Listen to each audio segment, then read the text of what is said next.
하나님 말씀 요한복음 1장 35절에서 51절 말씀까지 보시겠습니다. 신약성경 143쪽에 있습니다. 한 절씩 교독합니다. 또 이튿날 요한이 자기 제자 중 두 사람과 함께 섰다가 예수께서 건지심을 보고 말하되 보라 하나님의 어린 양이로다. 두 제자가 그의 말을 듣고 예수를 따르거늘 예수께서 돌이켜 그 따르는 것을 보시고 물어 이르시되 무엇을 구하느냐 이르되 랍비여 어디 계시니오까 하니 랍비는 번역하면 선생이라. 예수께서 이르시되 와서 보라. 그러므로 그들이 가서 계신 데를 보고 그날 함께 구하니 때가 10시쯤 되었더라. 요한의 말을 듣고 예수를 따르는 두 사람 중에 하나는 시몬 베드로의 형제 안드레라. 그가 먼저 자기 형제 시몬을 찾아 말하되 우리가 메시아를 만났다 하고 메시아는 번역하면 그리스도라. 그리고 예수께로 오니 예수께서 보시고 이르시되 내가 요한의 아들 시몬이니 장차 게바라 하리라 하시니라. 게바는 번역하면 베드로라. 이튿날 예수께서 갈릴리로 나가려 하시다가 빌립을 만나 이르시되 나를 따르라 하시니 빌립은 안드레와 베드로와 한 동네 베세다 사람이다. 빌립이 나다니엘을 찾아 이르되 모세가 율법에 기록하였고 여러 선지자가 기록한 그 일을 우리가 만났으니 요셉의 아들 나사렛 예수니라. 나다나엘이 이르되 나사렛에서 무슨 선한 것이 날 수 있느냐? 빌립이 이르되 와서 보라 하니라. 예수께서 나다나엘이 자기에게 오는 것을 보시고 그를 가리켜 이르시되 보라 이는 참으로 이스라엘 사람이라 그 속에 감사한 것이 없도다. 나다나엘이 이르되 어떻게 나를 아시나이까? 예수께서 대답하여 이르시되 빌립이 너를 부르기 전에 너가 무화과 나무 아래에 있을 때 보았노라. 나다나엘이 대답하되 랍비여 당신은 하나님의 아들이시오 당신은 이스라엘의 임금이로소이다. 예수께서 대답하여 이르시되 그가 너를 무화과 나무 아래에서 보았다 함으로 믿느냐?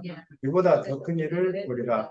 또 이르시되 진실로 진실로 너에게 이르노니 다같이 하늘이 열리고 하나님의 사자들이 인자 위에서 오락내리락 하는 것을 보리라 하시니라. 아멘. 제목 다 같이 읽겠습니다. 오면 보게 될 것입니다. 요한복음은 예수님이 누구신지에 대해서 증언해 주는 책입니다. 예수님이 누구인지 아는 것은 우리가 구원을 얻고 누리는데 매우 중요합니다. 왜냐하면 예수님께서도 이렇게 말씀하셨기 때문입니다. 요한복음 17장 3절 읽겠습니다. 영생은 곧 유일하신 참 하나님과 그가 보내신 자 예수 그리스도를 아는 것입니다. 영생은 참 하나님과 그가 보내신 예수님을 아는 것입니다. 우리가 하나님과 예수님에 대해서 아는 만큼 믿음이 깊어지게 되어 있습니다. 믿음이 깊어진다는 것은 인격적으로 성숙한다는 의미도 있지만 믿음이 깊어진다는 것은 하나님을 전능하신 하나님으로 신뢰한다는 것입니다. 그래서 힘들어도 낭망하지 않고 실망하지 않고 끝까지 붙들고 소망 가운데 나가게 되는 것입니다. 우리의 믿음이 언제 깊어지는가? 요한복음 17장 3절 언제 깊어집니까? 하나님과 예수님에 대해서 누구인지를 분명하게 알 때 우리의 믿음이 깊어지는 것입니다. 주님을 신뢰하는 사람은 우겨쌈을 당하여도 쌓이지 않습니다. 답답한 일을 당하여도 낙심하지 않습니다.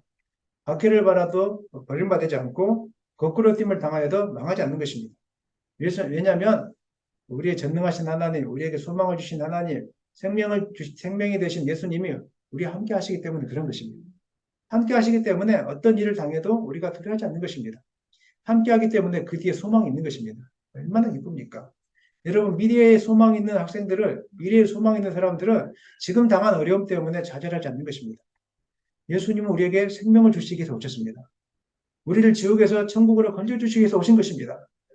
우리를 절망의 감옥에서 끄집어내 주시기 위해서 오신 것입니다. 그래서 우리가 예수님 만나면 확신이 생기고 소망이 생기는 것입니다. 오늘 그래서 요한복음을 통해서 물론 예수님 잘 알고 계시지만 더 깊이 알아갔으면 좋겠습니다. 그래서 이게 진짜 예수님이구나 이런 거구나 깨닫고 우리가 더 믿음이 깊어지고 여러분 삶의 소망이 생기기를 예수님의 이름으로 간절히 축원합니다. 오늘 본문에는 초기 제자들의 이제 부름받는 사건에 대해서 기록하고 있는데 그 중에 안드레와 그 형제 시몬 그리고 빌립과 나다나엘이 주님의 부르심에 응답하고 있는 사건을 오늘 본문에 기록하고 있습니다. 본문을 자세히 살펴보면 이 두 부류의 사람이 부르심 앞에서 응답하는 과정과 헌신하는 모습이 너무 닮아 있다는 것을 우리가 이제 보게 되어지게 될 것입니다. 우리 35절 말씀 읽겠습니다. 또 이튿날 요한이 자기 제자 중 두 사람과 함께 섰다가 이튿날이라는 것은 세례 요한이 예수님께 세례를 준 다음 날을 의미하는데 세례 요한에게는 그 당시에 많은 제자들이 있었습니다. 어마어마한 제자들이 그 가운데 있었습니다. 그 중에 35절에 나와 있는 이 두 사람이라는 것은 안드레와 오늘 본문을 기록하고 있는 사도 요한입니다. 두 사람인데 두 사람의 직업이 어부였다고 복음서에 찾아보면 나와 있습니다. 두 사람이 다 어부였습니다. 그들은 이미 세례 요한을 따라다니면서 세례를 받았을 뿐만 아니라 그 구약에 약속된 메시아를 기다리고 있었습니다. 그런데 마침 그날이 온 것입니다. 세례 요한이 갑자기 앞에 있는 어떤 그 분을 보시고 보라 하나님의 어린 양이로다 이렇게 부르짖은 겁니다. 36절 읽겠습니다. 예수께서 건의심을 보고 말하되 보라 하나님의 어린 양. 이 건의심을 봤다는 것은 그냥 지나가는데 우연히 봤다는 것이 아니라 그분이 행하는 사역, 행하는 말씀, 선포하시는 말씀 이것을 다 보고 나니까 진짜 저분이 구약에 기록된 하나님의 어린 양, 이 분명하구나 라고 하면서 보라 하나님의 어린 양이로다 이렇게 이야기한 것입니다. 이렇게 말한 것은 이제 내 할 일은 다 했다는 것이죠. 나는 광야에서 외치는 소리로 그러니까 예수님께도 모르는 사람을 인도하는 표지판의 역할을 다 했기 때문에 이제 너희들은 나 하고 있지 말고 주님께로 가라는 말이 지금 이 안에 암묵적으로 지금 표시되어 있는 것입니다. 아 보라 하나님의 어린 양이로다 이제 너희들 가라 이런 말과 똑같은 거예요. 이렇게 원어의 의미에 살펴보면 그렇게 되어 있어요. 너희들 이제 가라. 나 따라다니지 말고 진짜가 왔으니까 나는 표지판이니까 그렇게 가라. 여러분 그렇게 할 수 있겠습니까? 저는 목회자는 그런 사람이 되어야 된다고 생각합니다. 목회자는 자기를 추종하는 사람을 만드는 것이 아니라 예수님을 따르는 제자들을 만드는 사람이 바로 목회자입니다. 그래서 자기를 안 따라온다고 시기하고 질투하고 이거는 잘못된 것입니다. 진짜 좋은 목사는 사람을 소개시켜주는 분이 아니라 예수님을 소개시켜주는 분입니다. 예수님이 누구인지를 분명하게 가르쳐주는 목사가 진짜 좋은 목사라는 것입니다. 오늘 세례 요한이 그랬습니다. 그래서 이 말씀 끝나자마자 37절 읽겠습니다. 두 제자가 그의 말을 듣고 예수를 따라간다. 무슨 의미인지 알고 바로 안드레와 요한이 예수님께로 가버린 겁니다. 얼마나 대단한 겁니까? 우리가 두 제자들 모습을 통해서 그리고 이제 오늘 본문에 나왔던 또 다른 부류의 제자들의 모습을 통해서 알 수 있는 것은 예수님 만난 사람의 공통적인 특징이 있는데 그것은 그냥 바로 결단하고 따라간다는 것입니다. 머무적거리지 않습니다. 그냥 하나님의 뜻이면 바로 결단하고 따라갑니다. 물론 그 과정 속에서 하나님이 설득하시고 여러 사람들이 설득하지만 이것이 진짜다. 이것이 분명하다 싶으면 머뭇거리지 않고 바로 따라가는 것이 하나님께 부름받은 사람의 특징입니다. 왜 그런지 아십니까? 이게 진리니까. 이게 진짜니까 이렇게 따라가는 것입니다. 이번 주에 청소년 수련회에 제가 2박 3일 동안 다녀왔는데 제가 깜짝 놀랐습니다. 대학생 형 누나들이 고등학생 동생들을 가르치기 위해서 왔습니다. 그 친구들이 조장으로 섬기고 부조장으로 섬기고 그다음에 이제 또 간사님들이 오셔서 말씀도 전하시고 찬양도 인도하시고 여러 가지 일들을 많이 하시더라고요. 하는데 그분들이 자기가 자기 돈을 내고 왔어요. 돈을 받고 온 게 아니라 예수를 만나는 게 너무 기뻐서 동생들에게 예수를 가르쳐주고 소개시켜주고 싶어서 자기들을 돈 내서 자기들이 그리고 동생들을 위해서 선물도 준비하고 편지도 쓰고 기도해주면서 그 2박 3일 동안을 섬기고 있는 거예요. 그 어린 아이들이 그렇게 자기 것을 하고 있는 거예요. 얼마나 감동을 받았는지 모르겠습니다. 세상에 어떤 모임이 자기 것을 가져다가 헌신하고 시간을 들이고 물질을 들여서 어떻게 이렇게 섬길 수 있도록 하겠습니까? 예수를 만났기 때문에 그런 것입니다. 예수가 진짜니까 소개시키고 싶은 것입니다. 내가 만난 예수가 얼마나 좋은지 그것을 가르쳐주고 싶은 것입니다. 저는 여러분들이 지금도 예수님 잘 만나고 있지만 정말 예수님을 알아서 여러분 스스로 하나님께 드려지는 삶을 사시기를 간절히 축원합니다. 억지로 따라가는 것이 아니라 기쁨으로 그냥 기뻐서 너무 좋아서 따라가는 은혜가 있기를 예수님의 이름으로 간절히 축원합니다. 예수님께서 사도 요한과 안드레가 따르는 것을 보시고 이제 그들에게 묻습니다. 38절 읽겠습니다. 예수께서 돌이켜 그 따르는 것을 보시고 물어 이르시되 무엇을 구하느냐? 이르되 랍비여 어디 계십니까? 하니 랍비는 번역하면 선생이라. 예수님이 그 따르는 것을 보시고 물어보시죠. 무엇을 구하느냐? 이 말은 너희들이 나를 무슨 동기로 따라가느냐 이런 뜻입니다. 예수님의 공생의 사역 기간에 많은 사람들이 따랐는데 따르는 목적이 다양했습니다. 많은 것을 좀 얻어보려고 따르는 분도 있었고 먹을 것을 좀 얻어보려고 아니면 인기를 얻어보려고 아니면은 많은 사람들이 따라가니까 많은 사람들이 따라가는 것이 좀 안전해 보이잖아요. 여러분들도 큰 교회가 안전해 보입니까? 작은 교회가 안전해 보입니까? 솔직하게 한번 이야기해 주십시오. 큰 교회가 안전해 보이잖아요. 그래서 작은 교회 사람들이 잘 안 와요. 혹시 저기 가면 이단일까? 사이비일까? 혹시 저기 가서 뭔가 좀 잘못된 게 아닌가? 이런 불안함이 있거든요. 마찬가지로 예수님 주변에 많은 사람들이 쫓아다니니까 저기에 가면 뭔가 안정적이고 뭔가 있겠다라는 생각을 가지고 사람들이 따르는 사람들 많이 있었다는 것입니다. 지금도 마찬가지입니다. 사람들은 예수님을 따를 때 여러 따르는 동기들이 다양합니다. 재물이나 명성을 얻기 위해서, 마음의 안락함과 평안을 누리기 위해서 뭐 이렇게 따르는데 이 동기는 아주 잘못된 것입니다. 여러분에게 주님이 너희가 무엇을 구하느냐, 너희는 왜 예배하느냐, 너희는 왜 나를 따르느냐고 묻는다면 뭐라고 대답하시겠습니까? 그 말씀에 예수님과 깊은 관계를 갖기 위해서 예수님과 동행하고 싶어서 이렇게 말했으면 좋겠습니다. 제자들이 그 이야기를 하는 거예요. 제자들이 뭐라고 이야기하면 나는 우리는 주님이 갈급합니다. 내 영혼이 여호와를 찾기에 갈급하나이다. 이 고백을 하고 있는데 보니까 뒤에 빨간 글씨 무엇을 구하느냐 하니까 뭐라고 대답 묻습니까? 라피어 어디 계시니까 좀 말이 안 되죠. 무엇을 구하느냐 그랬는데 갑자기 라피어 어디 계시니까 이렇게 이야기하는 거예요. 이걸 좀 번역이 조금 더 쉽게 하면 어디 계시니까 보다 어디 거하니까 이 말이 맞습니다.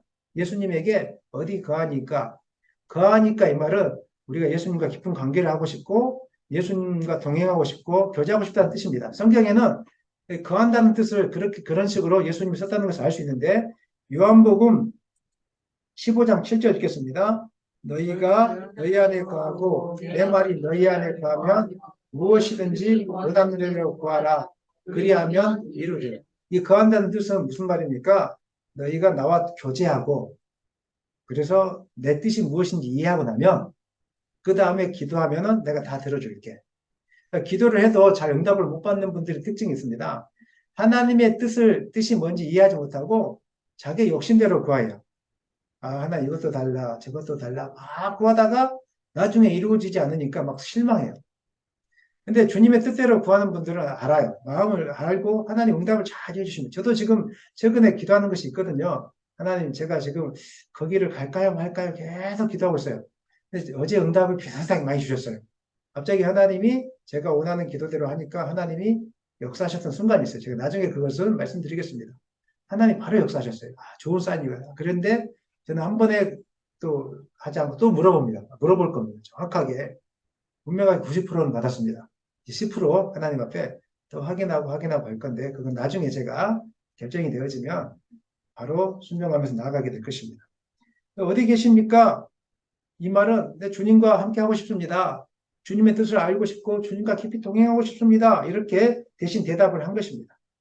그들이 원하는 것은 다른 사람들이 원하는 것처럼 병을 치유받는 것이나 문제가 해결되면 해결받는 것이나 이것이 아니었습니다. 그들이 주님을 따르고 싶은 목적은 오직 하나였습니다. 주님으로부터 무엇인가 떨어지는 그것이 아니라 주님 자신을 원하고 있습니다. 여러분이 그렇게 되었으면 좋겠습니다. 예배 드릴 때 무엇인가 얻기 위해서 주님으로부터 무엇인가를 받기 위해서 나오는 것이 아니라 주님 자신, 주님 그분을 원합니다. 목마른 사슴이 시냇물을 찾기에 갈급하듯이 내 영혼이 주를 찾기에 갈급하나이다. 내가 오늘도 그 주님의 손을 잡고 주님을 만나고 가고 싶습니다. 이렇게 구하는 것이 진짜로 예수님 만난 사람들의 특징이라는 것입니다. 어디 계시니까 주님은 이렇게 대답하십니다. 39절 읽겠습니다. 예수께서 이르시되 와서 보라. 그러므로 그들이 가서 계신 데를 보고 그날 함께 때가 이르실즉 와서 보라. 주님도 참 우리가 이해할 수 없는 말을 하시죠. 와서 보라. 이 말은 무슨 말이냐면 와서 지금 와서 나에게 오면 보라는 미래형입니다. 보게 될 것이다 이 말입니다. 그래서 오늘 제가 설교 본문 제목을 오면 보게 될 것입니다. 이렇게 할 것입니다. 이렇게 잡았던 것입니다. 여러분들이 주님께로 나오면은 예수님이 어떤 분이신지를 보게 될 것입니다. 주님께로 나오지 않으면 멀리서 내가 주님을 보여주면 가겠습니다. 절대 안 보여줍니다. 여러분이 마음을 열지 않는 상태에서 예배당에 나오잖아요. 주님이 어떤 분인지 주님 여러분에게 보여지지 않습니다. 여러분들이 마음을 열고 주님께로 나아가면 주님이 어떤 분이신지 여러분이 다 보여주게 되는 것입니다. 그래서 청소년 수련회 가운데 갈급함을 가지고 나왔던 청소년들은 주님을 만나고 보았어요. 눈앞에서 보는 게 아니라 느끼고. 주한이가 저한테 고백하더라고요. 아들이. 아빠, 저는 눈물이 많아졌어요. 계속 눈물이 났대요. 그 안에 애들이, 아무것도 모르는 애들이 와갖고 중학교 1학년, 2학년, 3학년 앉아 있는데 멀뚱멀뚱 쳐다보니까 너무 안타깝더래요. 하나님 못 만나고 있는 것이 너무 안타까워서. 그래서 본인이 2박 3일 동안 기도할 때 무릎 꿇고 있으니까 애들이 따라서 이제 나중에 다음날 보니까 무릎을 꿇고 같이 기도하더래요. 그냥 가슴이 너무 그냥 이렇게 해서 아들이 섬기러 갔다가 주님을 만난 거죠. 우리 애들도 어제 밤새도록 주일학 성경학교 왔다 서 그 성경학교가 얼마나 좋았는지 어제 성경학교 힘들었을 거예요. 들어보니까 말씀 전하고 또 기도하고 말씀 전하고 이런 거예요. 아이들이 예수님 오직 예수에 대해서 만나니까 너무 기분이 좋은 거예요. 이렇게 예수님에 대해서 갈망하고 와보면 만나게 되는 거예요. 저는 여러분들이 세상 사람들에게 와 보라 우리 교회 하면 주님이 보여진다 이렇게 말했으면 좋겠습니다. 우리 교회는 주님이 만져지고 보여지는 교회가 되기를 소망합니다. 자신 있기를 소망합니다. 우리 교회 가면은 우리 애들이 주님을 보고 만나고 있어. 한번 와봐. 우리 교회 가면은 목사님 말씀 가운데 주님이 만나고 보여져. 한번 와봐. 이런 자신감과 능력이 여러분만 되기를 원합니다. 예수님께로 오지 않으면 예수님 만나지 못합니다. 멀찍이 서 있지 마시고 뭐라고 주님이 초청하고 있어요. 지금도. 제발 멀찍이 서서 이렇게 주님을 따라가지 마시고 뭐라도 가서 그냥 주님 만나고 와 보면은 내가 어떤 사람인지 내가 어떤 분인지 너는 보게 될 것이다. 이렇게 분명하게 주님은 여러분에게 지금 고민하고 있습니다. 여러분 주님께로 나오십시오. 깔개판을 가지고 나오십시오. 주님이 어떤 분이신지를 분명하게 보여주게 될 것입니다. 예수님이 혈압이 떨어지자 두 사람은 즉시 예수님 보신 곳으로 가게 되었습니다. 그리고 예수님과 함께 동행하고 거하기 시작했는데 이때 주님이 누구이신지를 분명하게 보게 된 거예요. 영생을 얻었고 십자가의 길에 동참하게 되었습니다.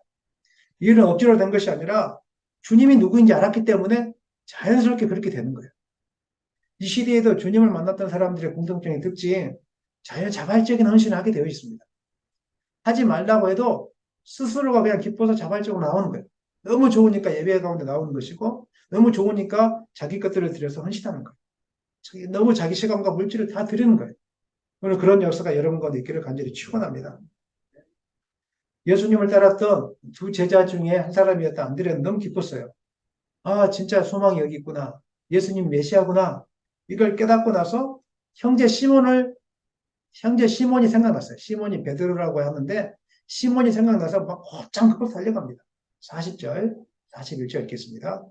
요한의 말을 듣고 예수를 따르는 두 사람 중에 하나는 시몬 베드로의 형제 안드레라. 그가 먼저 자기 형제 시몬을 찾아 말하되 우리가 메시아를 만났다 하고 메시아는 번역하면 그리스도. 예수님이 있는 곳이 베단이고 시몬이 있는 곳이 베세다입니다. 갈릴리 호수 그쪽이에요. 그러니까 베다니와 베세다가 거리가 100km 떨어져 있어요.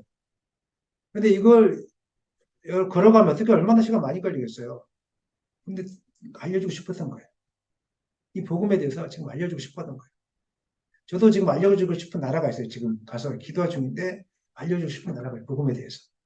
가고 싶어요. 가서 복음을 전해주고 싶고 예수가 그리스도고 살아계신 하나님이라는 것을 보여주고 싶어서 막 달려가고 싶은데 오늘 안드레가 예수님이 누구이신지를 깨닫고 나서 그 100km 떨어져 있는 그 시몬 형제 베드로가 생각났던 거예요. 그래서 꼭장 달려가서 뭐라고 이야기하냐면 우리가 메시아를 만났다. 성경에 보면 메시아 혹은 그리스도 뭐 이런 이야기가 나오지 않습니까? 메시아는 그 히브리 말로 마시아흐 이 콧소리가 나야 되거든요. 마시아흐 이것을 이제 한글 음역으로 표시한 거예요. 그래 메시아흐 이렇게 합니다. 이렇게 하는데 이걸 한글 음역으로 표시해서 메시아. 그 다음에 그리스도는 헬라어입니다. 로마어라고 이야기죠. 헬라어로 그리스도 이렇게 번역한 건데 그래서 메시아나 그리스도나 같은 말이에요. 다른 나라 언어로 표시된 같은 말이에요. 이것의 뜻은 뭐냐면 기름 부음 받은 자. 기름 부음 받은 자. 그러니까 구약에 예언된 어린 양으로 오실 우리 죄를 사하실 어린 양으로 희생제물로 오실 그 예수님 메시아가 맞다는 거예요. 이걸 보고 깨달은 거예요. 그래서 안드레는 예수님께서 행하신 사역과 하신 말씀을 보면서 이것을 분명히 깨닫고 나서 야, 구원자가 맞구나 하면서 시몬에게 찾아가서 우리가 메시아를 만났다. 우리가 구원자를 만났다. 이렇게 전해주었던 것입니다. 그리고 자신이 미주알, 거주할 시몬에게 말하지 않았어요. 예수님이 이렇게 이야기하고 저렇게 이야기하고 말하지 않고 가보자, 와보자, 가보자.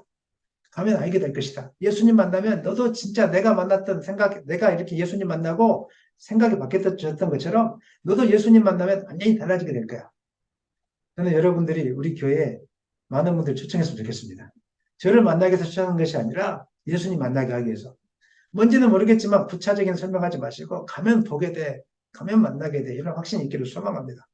그걸 데리고 가는데 42절 말씀 읽겠습니다. 데리고 예수께로 오니 예수께서 보시고 이르시되 내가 요한의 아들 시몬이니 장차 게바라 하리라. 게바는 번역하면 베드로라. 예수님은 이제 사람의 마음을 깨뚫고 계시는 분이신데 47절 말씀에서도 나다나엘이 어떻게 했는지를 다 깨뚫고 보셨다고 이렇게 기록하고 있습니다. 여기 보니까 요한의 아들 시몬이니 장차 게바라 하리라. 이거는 예언의 말씀인데 게바는 아람어로 바위란 뜻입니다. 그 당시에 히브리어하고 비슷한 말이 아람어였기 때문에 히브리어나 아람어나 같이 공용어로 쓰고 있었는데 이때 게바라는 뜻은 그냥 바위라는 이름의 뜻을 하고 있는 것입니다. 또 페트로스라는 것은 헬라어로 돌입니다. 헬라어로 베드로가 아니라 페트로스입니다. 그런데 한국 음역으로 번역이 되면서 페트로스를 어떻게 말했다고요? 영문식 표현으로 베드로라고 하는 페트로, 베드로라고 표현되니까 원래는 아람어로 게바, 그리고 번역하면 페트로스. 영어로 하다 보니까 베드로라고 하는데 번역하면 페트로스. 그러니까 아람어로는 바이지만 너는 헬라어로는 페트로스다. 이렇게 지금 이야기하고 있는 것입니다. 번역함이라는 뜻이 이렇게 지금 그 당시 아람어가 사용됐기 때문에 헬라어로 이렇게 이야기하고 있는 것입니다. 시몬이나 이름의 성격과 뜻은 우유부단한 사람. 아무것도 아니고 우유부단한 사람이에요. 그런데 주님이 뭐라고 이야기하고 있어요? 너는 시몬이 아니라 뭐라고 할 것이라고?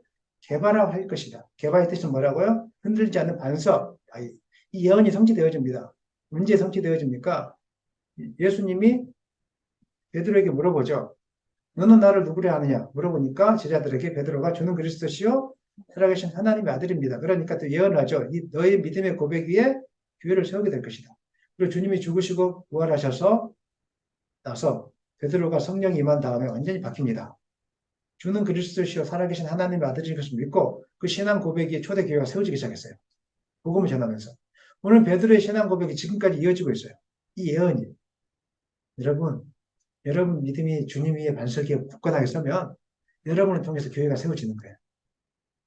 이 목사가 믿음이 부족하지만 이 목사 한 사람이 주님 변신하고 이 믿음을 가지고 나아가니까 이 조그마한 은빛교회가 지금 세워지고 있는 것처럼 오늘 여러분 한 사람 한 사람의 믿음이 흔들리지 않고 예수가 길이고 진리고 생명이고 살아계신 하나님이란 이 믿음만 분명하면 하나님께서 여러분을 통해서 사용하셔서 여러분을 통해서 교회를 세우시게 될 거라는 믿습니다. 요한복음에서 이 사건을 기록하고 있는 이유가 분명합니다. 예수님은 육신을 입고 이 땅에 오셨지만 사람의 마음을 다 깨뜨리고 있는 하나님의 아들이라는 것입니다. 하나님이라는 것입니다. 사랑하는 여러분, 예수님이 살아계신 하나님이신 것을 믿으세요? 여러분 마음을 다 깨뜨리고 있다는 걸 믿으세요? 지금 집에서 무엇을 하고 있는지 예수님 만난 또 다른 한 무리가 소개되고 있는데 43절 읽겠습니다. 이튿날 예수께서 갈릴리로 나가다 하시다가 빌립을 만나 이르시되 나를 따르라 하시니 이튿날은 이제 베드로를 만난 다음 날인데 예수님께서 갈릴리를 가시려고 계획을 하고 있었습니다. 지금은 갈릴리가 아니라 베다니에 있었습니다. 아까 조금 전에 말씀드린 것처럼 갈릴리로 가려고 하다가 중간에 이제 빌립을 만난 것입니다. 빌립을 만나면서 똑같이 이야기했습니다. 나를 따르라 이렇게 이야기하고 있습니다. 오늘도 주님은 여러분에게 똑같이 말하고 있습니다. 나를 따르라 이렇게 이야기하고 있습니다. 아마도 빌립도 안드레처럼 예수님을 따랐고 예수님이 메시아인 줄을 분명하게 깨달았던 것 같습니다. 그것을 45절에서 이렇게 이야기하고 있는데 45절 읽겠습니다.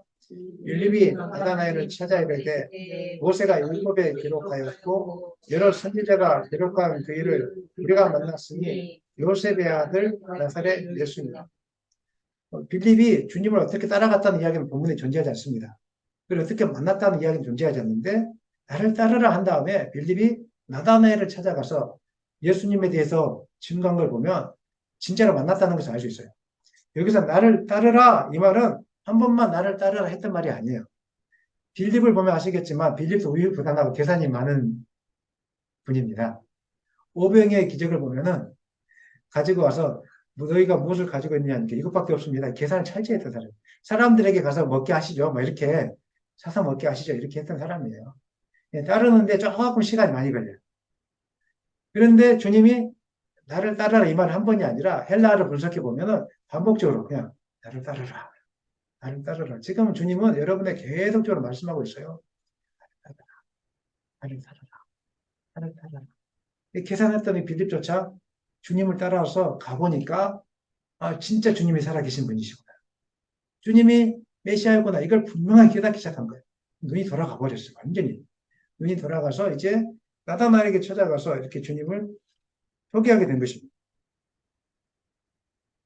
45절에 이렇게 이야기하고 있죠. 어떻게 소개합니까? 모세가 율법에 기록하였고 여러 선지자가 기록한 그 일을 우리가 만났다.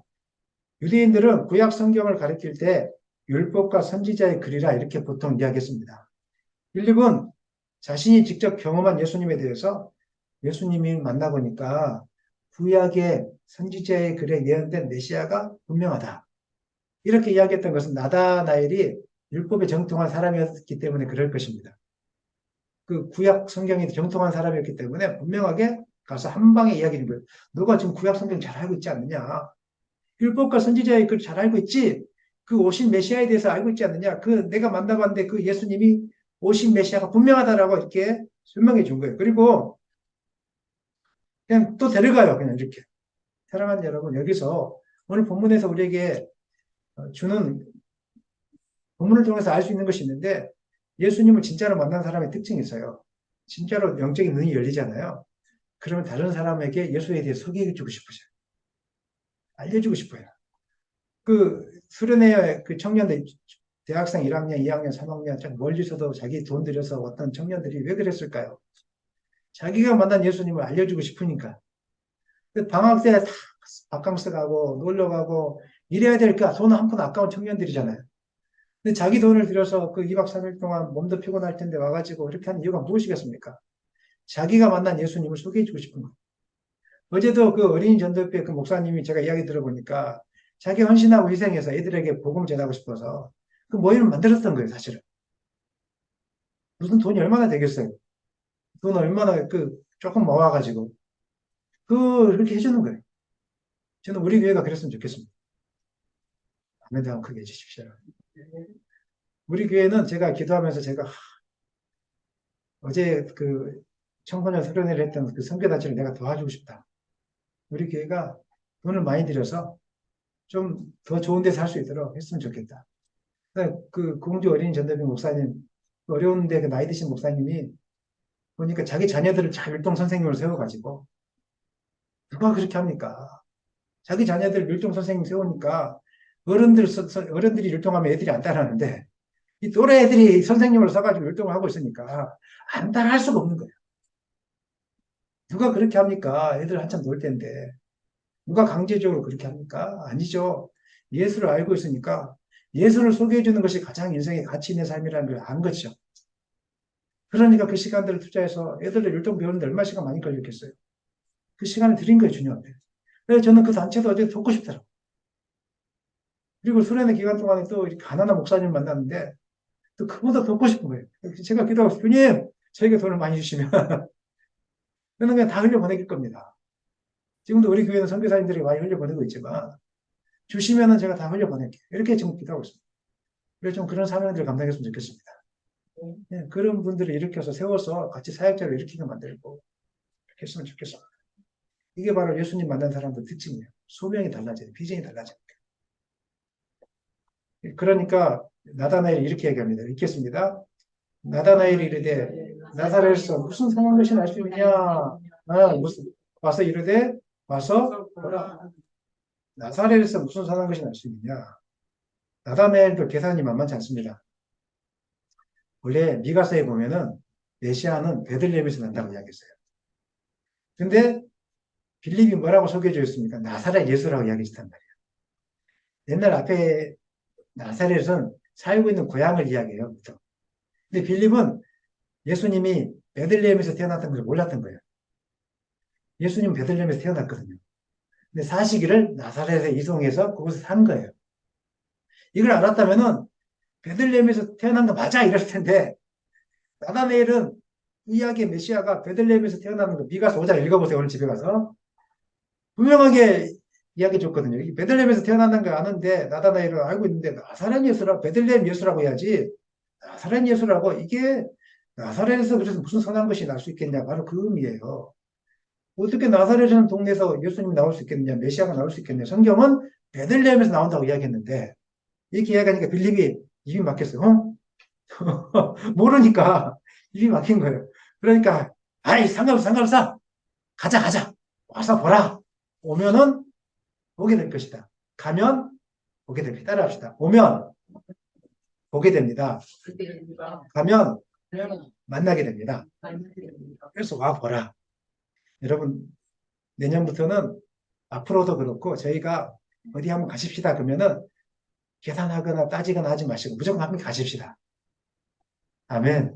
네. 여기서 세 분이 아멘 안 해서 다시 한번 하겠습니다. 무조건 따지지 마시고 저를 통해서 하나님 비전 주시면 무조건 순종하면서 한번 가보십시다. 아멘. 그러면 주님 만나게 됩니다. 주님 보게 됩니다. 이 말씀에 순종하는 사람만이 주님 보게 되는 거예요. 빌립은 빌립의 말을 따라서 이제 나사나엘을 가게 되는데 이제 예수님이 나사나엘을 보고 이렇게 이야기하시죠. 읽겠습니다. 예수께서 나사나엘이 자기에게 오는 것을 보시고 그를 가리켜 이르시되 보라 이는 참으로 이스라엘 사람이다. 그 속에 감사한 것이 없도다. 예수님께서는 이미 다 알고 계셨어요. 왜 알고 계실까요? 하나님이시니까. 다 알고 계세요. 뭐 어디서 무엇을 하고 있는지 지금도 알고 계세요. 여러분 저녁에 무엇을 하고 있는지 또 그 다음에 마음속에 어떤 생각을 갖고 있는지 다 알고 있는 거예요. 그러면서 예수님이 나다나엘을 보면서 뭐라고 했냐면 참으로 이스라엘 사람이다. 이게 무슨 말일까요? 아니 이스라엘 사람은 다 이스라엘 사람이지 참으로 이스라엘 사람이다. 이 말은 하나님이 선택한 진짜 하나님 나라의 참 백성이다 이런 뜻입니다.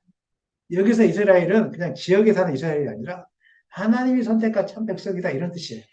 그 당시에 이스라엘 사람들은 참 이스라엘 백성이 없었다는 거예요. 외식적으로 주님을 섬겼어요. 겉과 속이 달랐어요.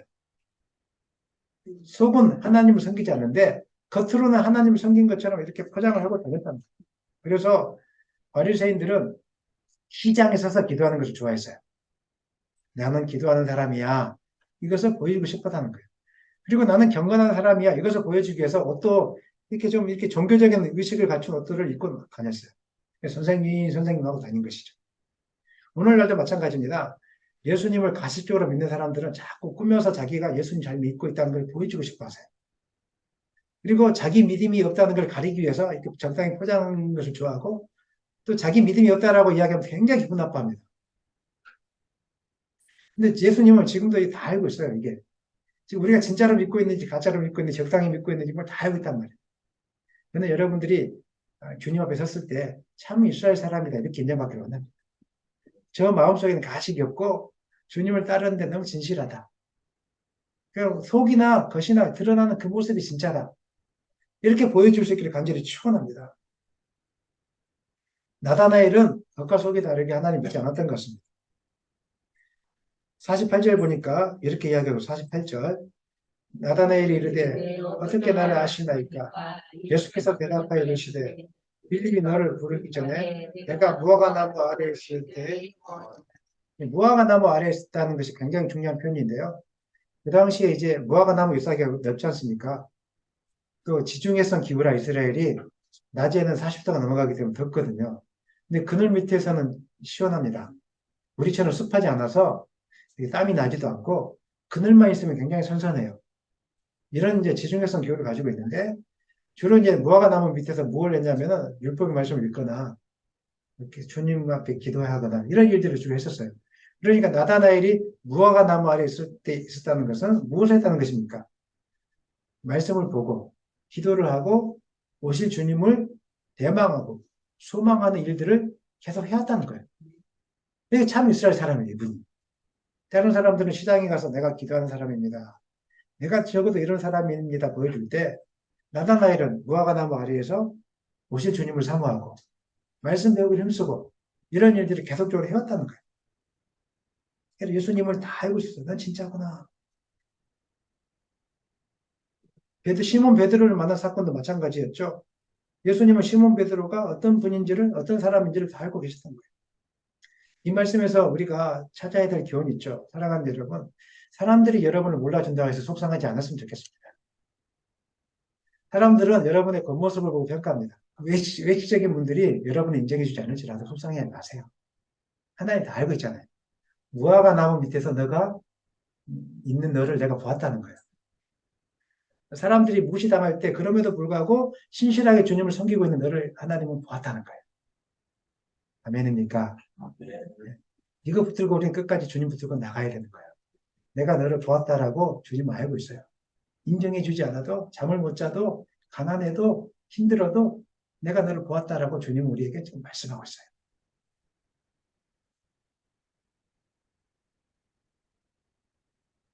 당신은 하나님의 아들이십니다. 당신은 이스라엘 임금입니다. 이렇게 이야기합니다. 49절 읽겠습니다. 나다나엘이 대답하되 라피야 당신은 하나님의 아들이시요 당신은 이스라엘의 임금입니다. 우리는 그냥 읽고 지나가지만 이 안에 성령님이 역사하고 있는 것을 여러분 볼 수 있습니다. 나다니엘이 이렇게 고백할 수 있는 것은 하나님이 그 안에 역사하셨기 때문에 가능한 거예요. 와 보라 해서 예수님을 만났는데 그 순간에 주는 그리스도시요 살아계신 하나님의 아들입니다. 혹은 주님은 진짜 이 땅의 임금입니다. 이 땅의 통치자입니다. 이 고백은 아무나 나오지 않습니다. 닫혀진 눈이 열린 사람만이 그렇게 고백하게 되어 있어요. 그 사역은 누가 하냐면 성령 하나님이 사역하세요. 이거 우리 스스로가 고백되어지지 않아요. 여러분들이 아무리 주님을 만나고 주님을 그렇게 고백하고 싶다고 해서 고백되어지는 게 아니에요. 성령님이 여러분 가운데 역사하고 사역해야 이 고백이 되어지는 거예요. 우리 아이들이 예수님에 대한 뜨거움을 느끼고 예수님을 만나고 싶고 고백하고 싶고 이거에 저절로 되어지는 게 아니라 성령님이 여러분 가운데 역사해야 위에 아이들 가운데 역사해야 이것들이 되어지기 시작하는 거예요. 바울은 하나님이 역사하시기 전에 자기 마음대로 의지를 가지고 살았을 때 주님을 믿는 사람들을 핍박하고 주님을 인정하지 않았어요.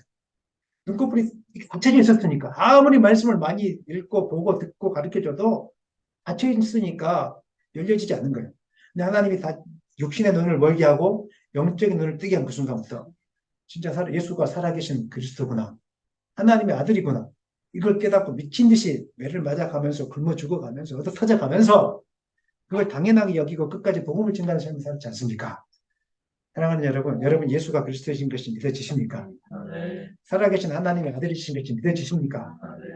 그러면 하나님이 이미 여러분 가운데 역사하고 계신 거예요. 네. 하나님이 사역하고 있는 거예요. 이 사실을 믿어주시기를 바랍니다. 믿어주시기를 바랍니다. 네. 예수님은 나다니엘의 영적인 눈이 열린 걸 보고 그에게 약속을 주십니다. 50절 말씀 읽겠습니다. 예수께서 대답하여 이르시되 내가 너를 무화과 나무 아래서 보았다고 믿느냐? 이보다 더 큰 일을 보리라. 51절 또 이르시되 진실로 진실로 너에게 이르노니 하늘이 열리고 하나님의 사자들이 인자위에서 오락내리라 하는 것을 보리라 하시니라. 이 말씀 읽으면서 생각나는 게 없으니까 뭐가 오르락내리락 했던 게 있는데요. 창세기에 나와 있는데 야곱입니다. 세상에 박수 한번 쳐주세요. 세상에. 간식 하나 더 드리겠습니다. 김밥 하나 더 드리겠습니다. 예. 야곱이 하나님께 받았던 약속이에요. 천사들이 잠자고 있을 때 사닥다리가 나타나서 오르락 내리락 하고 있었어요. 근데 사닥다리 대신에 그 자리에 누가 들어가냐면 인자라는 표현이 있어요. 보이시죠? 하나님의 사자들의 사닥다리가 아니라 인자 위에. 이게 무슨 말입니까? 예수님을 통해서 우리가 하나님께로 나가고 하나님의 성령이 예수님을 통해서 우리 가운데 온다는 거예요. 우리 기도가 성령님을 통해서 예수님께 올려지는 거예요. 아니, 하나님께 올려지는 거예요. 예수님을 통해서. 그리고 기도 응답이 예수님을 통해서 내려오는 거예요. 누구만이 볼 수 있다고? 영적인 눈이 열린 사람만이 이 약속을 보게 돼요. 그래서 제가 잠을 자지 않고 기도하는 것은 이 약속을 믿기 때문에. 기도하면 다 되어진다. 어제 저녁에 우리 애들 모아놓고 제가 기도회를 잠깐 하면서 얘들아, 아빠가 무엇인가를 기도하는 제목이 있었는데 하나님이 놀랍게 채워줬다라고. 그치? 기도한 대로 하나님이 제 기도를 들으시고 막 하시더니 하면서 하나님 그것을 보여주셨어요. 채워주셨어요. 나중에 이야기해 드릴게요. 궁금하면 500원입니다. 저는 하나님과 너무 동행하는 게 기뻐요. 기도한 대로 하면 다 이루어주시니까. 기도한 대로 역사하시니까. 얼마나 기쁜지 몰라요. 오늘 하나님 여러분의 주신 약속이에요. 예수님이 메시아이신 것을 믿으세요. 살아계신 하나님인 것을 믿으세요. 동일하게 여러분에게 약속을 주십니다. 하나님의 사자, 하나님의 성령이 오늘 예수님을 통해서 오르락 내리락 하는 것을 보게 될 것입니다. 이 약속을 믿는 사람만이 하나님 앞에 예수님의 이름을 의지하여 기도하게 될 것입니다. 그렇게 되기를 간절히 축원합니다. 말씀 마무리하겠습니다. 기독교는 설득하는 종교가 아닙니다. 기독교는 설명하는 종교가 아닙니다. 납득시키는 종교가 아닙니다. 기독교는 예수님을 보여주는 것입니다. 교회는 살아계신 예수님을 설명하는 것이 아니라 교회는 여러분의 모습을 통해서 예배를 통해서 기도하는 모습을 통해서 예수님이 하나님의 아들이 되심을 보여주는 것이 되어야 됩니다. 오늘날 교회가 와라 이런 건 있어요. 보여주는 게 없어요. 보여주는 게 없으니까 뭘 보여주냐면 연예인들 초청하는 게 잘못된 게 아니라 육신적인 프로그램을 계속 보여주는 거예요. 세상에서 주는 프로그램들을 교회 안에서 똑같이 보여줘요. 먹을 거 보여주고 웃기는 거 보여주고 희낙낙거리는 거 보여주고 뭐 감동적인 거 보여주고 우리는 그런 거 없어도 아무것도 없어도 우리는 예수가 그리스도인 것을 보여주는 교회가 되기를 원합니다.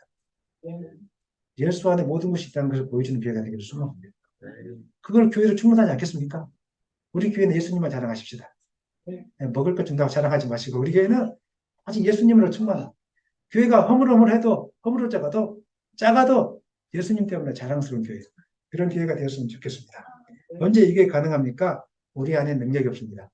성령이 우리 가운데 임하셔서 눈이 열릴 때 오늘 기도할 때 성령이 우리 가운데 오셔서 눈이 열려지게 하여 주시옵소서. 그렇게 기도하고 눈이 열려져서 예수가 그리스도이심이 믿어지고 오면 복이 될 것이다 선포할 수 있는 여러분 되시기를 예수님의 이름으로 간절히 축원합니다.